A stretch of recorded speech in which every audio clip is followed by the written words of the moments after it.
tournament where he basically said, we get vaccinated this week. It turns out it's actually going to be over 18s on Saturday and only players, home players, that are going to be vaccinated, so those from India. But ultimately he's saying that Lin's comments are a smack of entitlement, a lack of awareness as well of the situation around them. How bad is it at the moment in India? Well, the situation on the ground is pretty bad, to be honest. The healthcare system is on the verge of a bit of a collapse. The government machinery hasn't been up to the mark, and that's a bit of an understatement, being very, very, very kind to them. The central government has been asleep at the wheel for the last 6 months. The state government machinery, they haven't supported the central government at all. And the common man is the one paying the price, really. And as you mentioned rightly, Chris Lynn is not going to get vaccinated. It's only the Indian cricketers that can get vaccinated.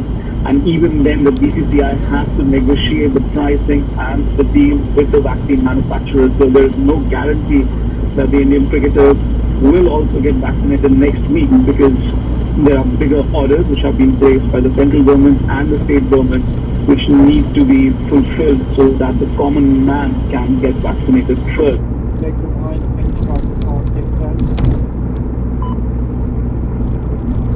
An entitlement wording from Chris Lynn, but situation is dire. The tournament is continuing.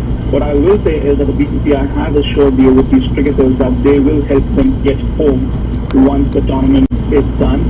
They do arrange chartered planes to get the players to the tournament. Last year it happened, they brought those players to the UAE from different parts of the world, so probably they'll help them get back from this time around and do their quarantine in their home countries. But yeah, the overall situation isn't that great. Yeah.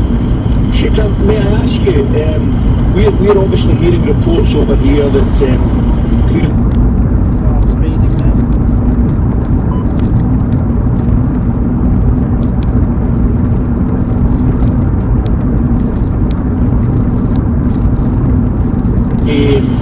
the IPL should continue, although I do understand the position. The government are saying that it's good for the people to have another interest.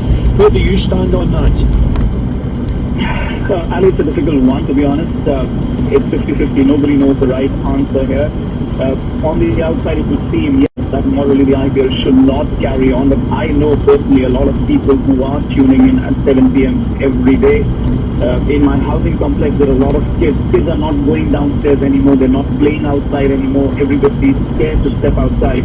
But I know that these kids are enjoying the cricket while they're staying at home. There are many adults who have to stay at home. Not everybody is getting a hospital bed. Not everybody needs hospitalization, but they need to stay at home. They need to isolate. So there's nothing much to do when you're locked up in a room for 15 days when you're sick and you're trying to distract yourself.